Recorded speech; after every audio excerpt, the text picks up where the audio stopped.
Up until now, we've been using very precise methods of selection wherein we clicked on something and it became selected. However, there may come a time when you need to select objects that are similar to one another, or you're working on a complex piece of artwork and need to select multiple objects at a time. Performing a task like this with tools like the direct or group selection tools could prove to be quite tedious because you have to point and click, and you have to hold down the Shift key or other modifier keys to make your selection more accurate. Enter the Magic Wand tool. The Magic Wand tool allows you to make selections of multiple items simply by clicking on one of them and then finding other items with similar attributes and making them part of the selection automatically. Let's take a look at exactly what I mean. First off, I'm going to show you just how tedious the direct selection method can be. If I come up and grab the direct selection tool, let's say that I wanted to select everything on my page. Now I could make a marquee selection like this and hopefully encompass everything, or I could simply come in here and click, hold down my Shift key, and click, and click, and click. But you notice, by doing that, I've only selected the top part of this artwork and the top part of this artwork. The bottom piece is not selected. That would take a long time for me to go through and select all of these different objects. Even if I'm using the regular selection tool, I would click, hold down Shift, click, click, etc. And so that takes up a lot of time that I probably don't have. The Magic Wand tool works in a much different way. When I grab the Magic Wand tool, you can see it turns into a little wand that I can then hover over a piece of artwork and then simply click, and it automatically selects artwork based on the attributes that I've clicked on. If you want to refine how the Magic Wand tool works, you simply come over here and double-click the Magic Wand tool. This opens up the Magic Wand tool preferences, or options. These are not located anywhere else. You have to double-click the wand tool in order to bring them up. When you first open up the Magic Wand tool preferences, you're going to see the basic options of fill color and tolerance. By default, the tolerance should be a lot lower than this. Mine's actually set to 100 to encompass a broad range of objects. The lower the tolerance, the closer the objects will have to be in appearance to the original object in order to become selected. Right now, I've got the tolerance set up to 100, so it's a very broad selection. If I were to take that down to something like 10, watch what happens. I'll set it to 10, and then I'll click away from the objects to deselect them.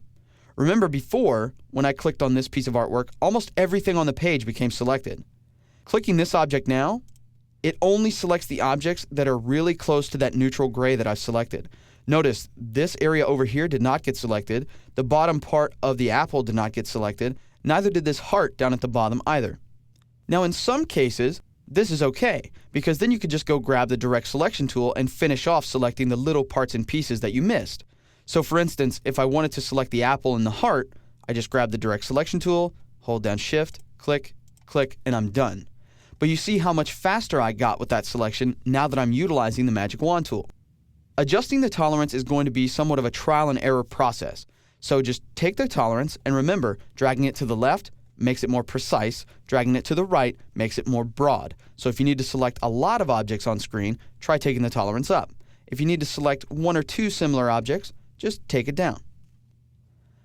Let's go up here to the panel menu of the Magic Wand options and turn on Show Stroke Options. This is another way that you can control how the Magic Wand tool works. You can actually base the Magic Wand tool on stroke color and stroke weight as well. The tolerance level here works much the same way as it does with fill color. For stroke color, you determine how closely the stroke color has to be to the original color in order for the object to become selected. Again, dragging it to the left makes it more precise, dragging it to the right makes it more of a loose selection.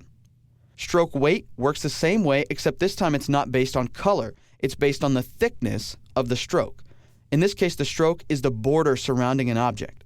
So for the stroke weight here, dragging that to the left means that it has to closely match the stroke weight or stroke thickness. Dragging it to the right means that it can be a wide range of either thick strokes or really thin strokes, and anywhere in between. If I open up the options again, you'll notice there's one more section I can turn on. It's Show Transparency Options. Clicking this automatically opens up the bottom panel, and I can choose Opacity. Opacity works much the same way that the others do, but in this case, instead of colors or weight, it's actually based on opacity level. So you can adjust the tolerance level to be closer to the original opacity, or you can encompass a broad range of opacity levels by increasing the tolerance level as well. You can also choose to select objects based on the blending modes. Now we haven't covered blending modes yet, but just know that these are ways that objects interact with one another when they're overlaid on top of each other. And so blending modes are a great way to also select objects around the canvas as well. If you want to turn these off, just uncheck the box, and if you want to hide those options, just come right back up to the panel menu and choose Hide Stroke Options and Hide Transparency Options. To close the Magic Wand Tool panel, simply click the X in the top right corner. Once you do that, you can then go back to the Magic Wand Tool and continue using it with the settings that you specified.